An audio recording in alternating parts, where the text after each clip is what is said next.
চামাজুর তো হলো, সেটা তো বলে বোঝানো নেই। বলে না দুটো মেয়ে না 10টা মেয়ে যদি এক জায়গা থেকে চুলোচুলি হয়, সেটা আজকে ট্রেনের মধ্যে দেখে নিলাম। শুভ সকাল, হ্যাপি সানডে। আজকে হচ্ছে সানডে, তো সানডে স্পেশাল কিচ্ছু হবে না।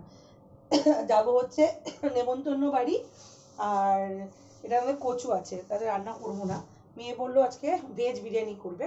তো যাই হোক, আর সামনের সপ্তাহে মানে হচ্ছে 19 তারিখে এই সময় মা মনসার পুজো, মা মনসা বিদায়ের সময় হয়ে যাবে। তো এই সপ্তাহটা প্রচন্ড চাপে যাবে, আর ভালো ভালো ব্লগ আসবে। মা মনসার পুজো, বাড়িতে লোকজন, খাওয়া আড্ডা হই হুল্লো হবে। যাই হোক, আজকে সানডে, তো এখনো পর্যন্ত রান্নাঘরে কোনো কাজ হয়নি। ভিডিও এডিট করছিলাম, দুটো ভিডিও করেছি, করে এবার আমি একটু পরে পোস্ট করবো, এখন না। আজকে ভাবছি রান্নাঘরটা পুরো ক্লিন করব, কারণ আমাদের মনসা পুজোতে সব কিছু ক্লিন করে মানে তারপর মাছ মাংস চলবে না। তো যেহেতু হ্যাপিরা আছে, তো ওদের জন্য মাংস করতেই হবে। তো ওর জন্য হ্যাপিরা বৃহস্পতিবার না শুক্র, হ্যাঁ বৃহস্পতিবার চলে যাবে হচ্ছে যেখানে রাখি। আগের বছর রেখেছিলাম শুধু হ্যাপিকে, তখন সিম্বা ছিল না। এই বছর তো সিম্বা রয়েছে, তো ওখানে রেখে কথাবার্তা হয়ে গেছে, ওদেরকে বৃহস্পতিবার সকালে দিয়ে আসবো। একদিন আগে না দিয়ে আসলে ঘর দোয়ারগুলো আবার নিট অ্যান্ড ক্লিন করতে, কারণ লোম থাকলে অসুবিধা হবে। তো করে ধরে ওর জন্য ওদেরকে একদিন আগে দিয়ে আসবো। তো মনটা সেই সময়টা প্রচণ্ড খারাপ লাগবে, কারণ ওদেরকে ছেড়ে তো কোথাও যাই না। আপনারা আমার যারা পুরনো মানে ভিডিও আছে, যারা ব্লগ দেখেন, তারা জানেন আমি হ্যাপি সিম্বা আমরা কেউ না কেউ ঘরেতে থাকি। আমরা ওদেরকে কোথাও রাখিও না, কোথাও ছেড়ে আমরা যাইও না। আমার খুব ইচ্ছে আছে জানেন তো, আমার মনের একটা বিশাল একটা কোণে অনেক দিনের ইচ্ছে। হ্যাপির বয়স হয়ে গেল 4 বছর, যে ওকে নিয়ে আমার না পুরী যাওয়ার খুব ইচ্ছে। কিন্তু পুরীতে সব হোটেলে তো পেট অ্যালাউ করে না। আর তার থেকেও বড় কথা হচ্ছে, ওদেরকে নিয়ে যেতে গেলে অনেকটা অ্যামাউন্টের একটা ভালো প্রয়োজন। আর তখন হ্যাপি ছিল একা, এখন সিম্বা আছে। সিম্বাকে রেখে যাব, হ্যাপিকে নিয়ে যাব, সেটা একদমই হয় না। দুজনকেই নিয়ে যাওয়ার ইচ্ছে আছে, যদি সেই সামর্থ্য হয়ে যায় নিশ্চয়ই নিয়ে যাব। চলুন তাহলে বেশি বকবক না করে, 10:30টা বেজে গেছে, 12:30 একটা করে বেরোবো। শ্যাম্পু করতে হবে, প্রচুর কাজ। একবার দেখিয়ে দিচ্ছি কাজ কি কি আছে, তারপর বলবেন যে আমি কি করছিলাম সকাল থেকে। রান্নাঘরে এগুলোকে সব গোছাতে হবে, এগুলো ওপরের ওয়ার্ডরোবগুলো সব তেল চিটে পড়ে গেছে, এতদিন পরিষ্কার করিনি। এগুলো সব পরিষ্কার করতে হবে পুরো সব, এগুলোকে পুরো খুলে খালে সব পরিষ্কার করতে হবে। আর এখানে আমি শুই, এখানে কিছু গোছানো হয়নি। ওইখানে রয়েছে সিম্বা, ওখানে হ্যাপি। আর আমাদের সানডে সানডে বাইরে ধোয়া হয়, তো ধুইয়ে এই জুতোগুলো সব ভেতরে ঢুকিয়ে দিয়েছি। এদিকেও কোনো কাজ হয়নি, সব পড়ে রয়েছে। আজকে পুরো লন্ড আর ভন্ড আছে। একটু বাজারে, আমার ওই যে আজকে যাবো নেমন্তন্ন বাড়ি, তো গিফটটা কেনা হয়নি, তো ওই জন্য গিফটটা কিনতে গেছে। তো চলুন তাহলে, মেয়ে আসার আগে বিছাটা গুছিয়ে নেন, এসে না বহুত চেল্লাবে। চলুন বকবক না করে এখন ক্যামেরাটা বন্ধ করছি। তো ঘড়ি কাটা বেজে গেছে 2:30, আর এখন রেডি হয়েছি, এখন যাব হচ্ছে শেওড়াফুলিতে। ওখানেই আমার দিদির মেয়ের মেয়ের অন্নপ্রাশন আছে, তো রেডি হয়ে গেছি। আর এই জামাটা পরে নিয়েছি বাস। আর এখান দিয়ে আছে আমার বড় পুত্র হ্যাপি, আর ওদিকে সিম্বা আছে। এই যে সাজগোজ, এখন অনেক দেরি হয়ে গেছে, বৌদি এখন ডাকছে। আর মেয়ে চলে গেছে, ওর এখন খাওয়া দাওয়া করবে। হ্যাপি খাওয়া দাওয়া হয়ে গেছে, এখনও ঘরের প্রচুর কাজ বাকি আছে। আসলে রান্নাঘরে দুটো স্ল্যাব পরিষ্কার করে রেখে দিয়েছি, এসে তারপর মানে কাপড় জামা কাচা রয়েছে। এবার এই মানে আজকে থেকে শুরু হয়ে গেল, পুরো বুধবার অবধি ঘর একদম পুরো সাফ সাফাই চলবে।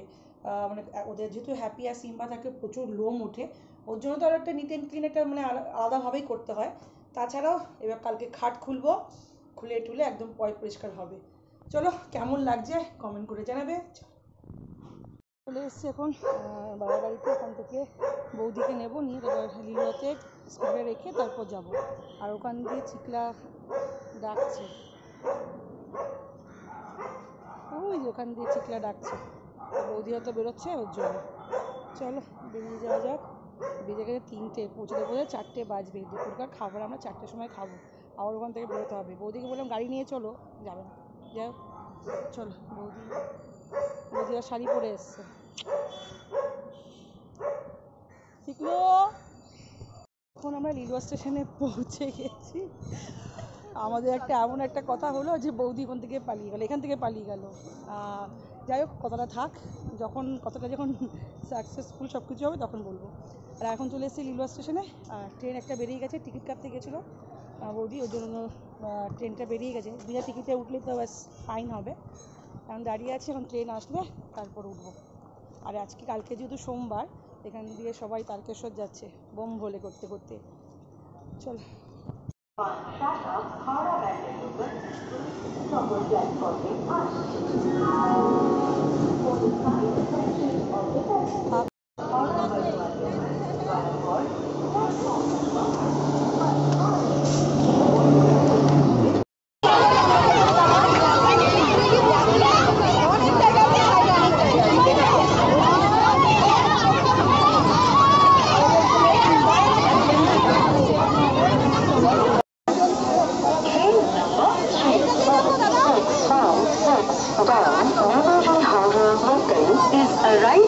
ট্রেন থেকে নেমে গেছি, আর ট্রেনের মধ্যে যা রামাযুদ্ধ হলো সেটা তো বলে বোঝানো নেই। বলে না দুটো মেয়ে না 10টা মেয়ে যদি এক জায়গা থেকে চুলোচুলি হয়, সেটা আজকে ট্রেনের মধ্যে দেখে নিলাম। আর এখন এখানে সবাই জল ভরার জন্য সারাপুরি সব বাবার ভক্তরা নেমেছে, ওর জন্য আরও বেশি ভিড়। চলো এখান থেকে এখন যাই, গন্তব্যস্থল 4টের ওপর বেজে গেছে।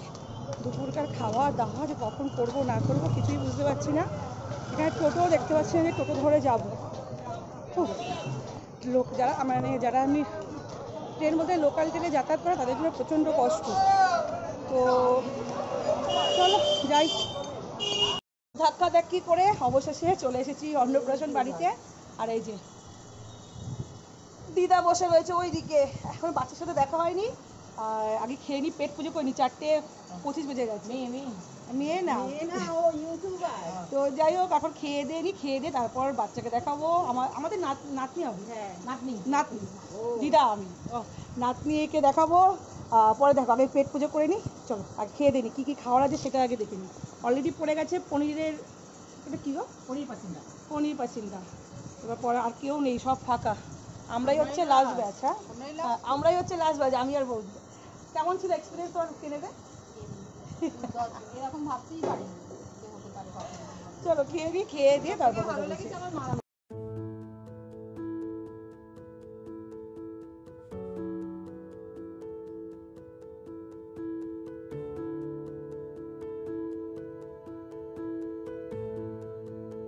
খাওয়া দাওয়া হয়ে গেছে, আর এই পুচকি নিয়ে বসেছি। পুচকি আজকে অন্নপ্রাশন হয়েছে, বলো অন্নপ্রাশন হয়েছে। পুচকির ঘুম পেয়ে গেছে, ওই জন্য পুচকি এখন ওঠা করছে। দেখো ওই দেখো, এটা কে হ্যাঁ চলো একটুখানি বসে বেরিয়ে যাবো। আর এখানে রয়েছে বৌদি জামাইবাবু। আবার দেখি ট্রেনের মধ্যে কী হয়।